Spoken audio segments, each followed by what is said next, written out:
This is Azalzor with Dark Hat Studios, and I'm going to show you how to turn something like this into something that looks like this. In this video, I will be showing you how to paint a lawn gnome. The tips and techniques you will learn can be applied to any similar lawn ceramics such as fairies, toadstools, lighthouses, or even miniatures. I'll be showing you how to prepare your lawn gnome for painting.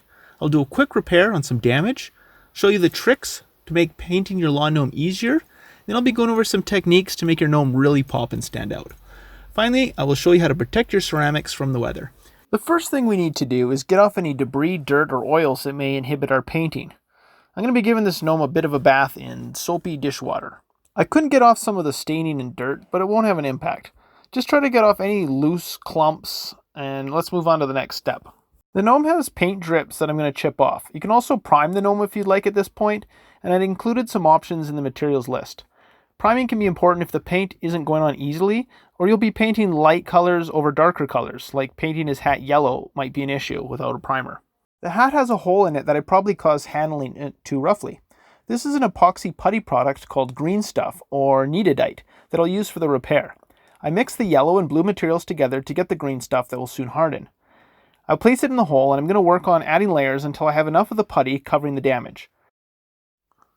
You can find additional repair solutions at darkhatstudios.com, where I have an accompanied article for this video. As you can see, I'm just pushing in the green stuff and building up layers until it covers the hole. Preparation can be boring, but it makes the painting a lot easier. Let's get on to painting. We want to paint going outwards, so I'm starting with the face. It's easier to paint the different colors like this, and you're less likely to have to correct any mistakes. If I was to paint the face last, I'd have to move my brush past the hat and hair, which increases the chance I get the face color on the hat or hair. Keep in mind that anything you haven't painted can get paint on it, so we work quite freely here for our first few colors. I'm brightening up the hat with some red paint. I still don't need to worry too much about how neat my painting is. It's just a lawn gnome, you can relax. I'll have to go slower when we get around the edges of colors we've already painted. I'm using some old acrylic crafting paints I've been carrying around for 10 years. If you're doing the same thing, you may need to spend some time shaking and adding water to the paint to get it to apply well. I put some brown on the pants. It didn't go on very well. Maybe the paint had something oily on them and there was an issue with the paint. Applying more paint or more coats will typically fix this issue. I added white to the brown to make some lighter boots, and the white paint was going on much nicer. Keep in mind that buying white and black paint will really increase the colors you can create through the different shades and tints you can make. I waited for the boots to dry for about 30 minutes so I'd have an easier time handling the gnome. I also clean my palettes and brushes throughout this process. I'll usually use clean water for mixing and a separate pot of water for cleaning brushes. I decided to give the gnome a blue coat. The green color blended into the grass too much, so I think this will stand out really well. Don't be afraid to try different colors or patterns. Maybe your gnome would like a striped shirt or a flower pattern. Because you're painting it, I'm positive it's going to look great. It's unique, it's yours, there'll be nothing like it. I have to start going slow around the edges now. I don't want to get the blue on the hands or any other parts that I've already painted. I'm painting the beard and hair white. If we make any mistakes here, it's easy to paint back over the white paint, and by painting the white last, we can avoid getting blue or red or any of the other colors onto the white. It's much easier to just paint over the white. For the eyes, I simply painted a large brown circle. You can add pupils to make this as complex or as simple as you like. You can alternatively paint the entire eye a color and then add 2 white crescent shapes to either side. I recommend not leaving too much white above and below the iris, or if any at all. This creates a wide-eyed, shocky look, and we want our lawn gnome to look content and happy. He's chilling. I add a little bit of black for the pupils. And there you have it.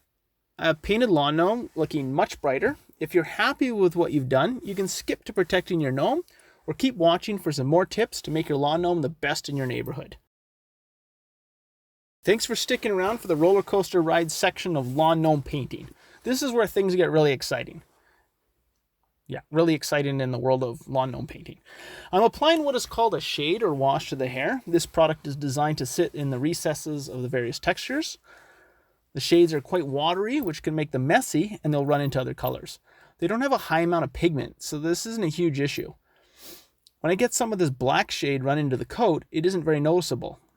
By removing some of the moisture from the brush, you can use your brush like a sponge and absorb up the shade. This can help you control how much you're applying.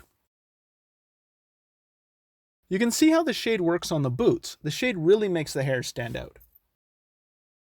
My goal here is really just to get darker lines in between these hairs. The shade did a great job on the hair and boots by enhancing the texture. The face is quite porous, so the shade really muddies the face. I apply a couple coats around the eyes and the nostrils. Again, I want to enhance the darker areas of the lawn gnome. By applying a few coats, I can get darker areas. I'm just reapplying the shade while it's still wet. You can let things dry before deciding to apply more. The important part here is to have fun. You can always prime the gnome, start over, but if you had fun and learned something, the time was well spent.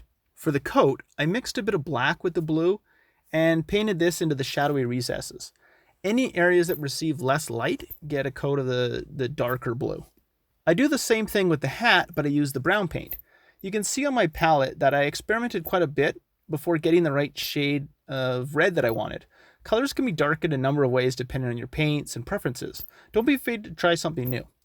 Now that everything has been shaded, our gnome looks much darker and a number of textures and details are really standing out.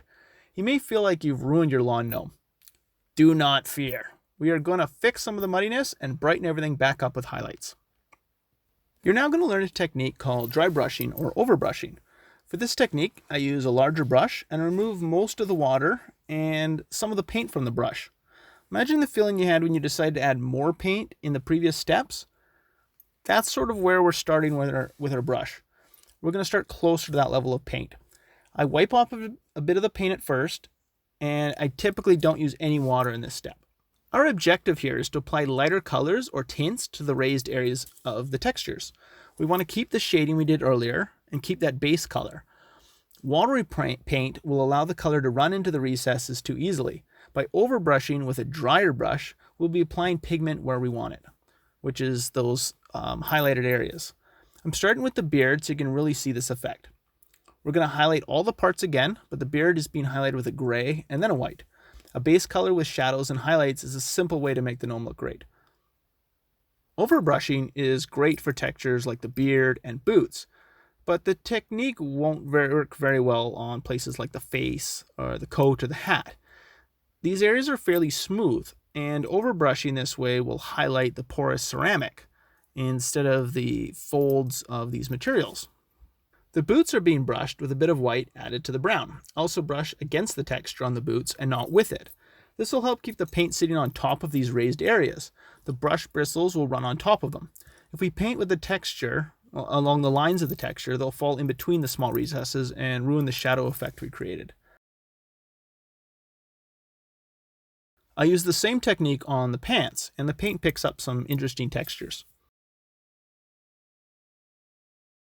With the coat, I've applied a bit of white to the blue, and I'm painting this on the raised sections. Areas that are raised will get hit with more light, so I'll make these areas lighter. When highlighting red, don't add any white, unless you're making a pretty pink hat.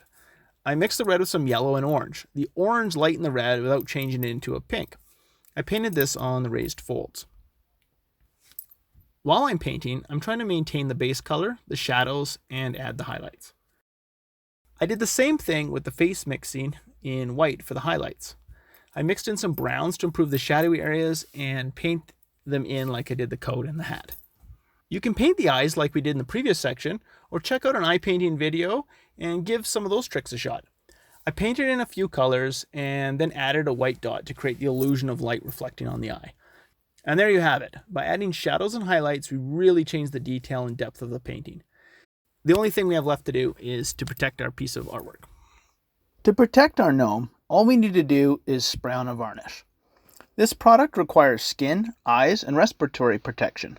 The can is labeled Extreme Danger. I'll be wearing a respirator, gloves, safety glasses, and painting with an open garage door. So if you're a younger human, please get some help from an older human and wear the required personal protective equipment. Your gnome will also feel better knowing that you didn't put its care before your own. The can recommends I shake it for 2 minutes. We are going for a thin, uniform finish. I'm trying to spray between 25 centimeters and 1 foot in a couple of directions. Don't touch the gnome until the varnish is fully dried.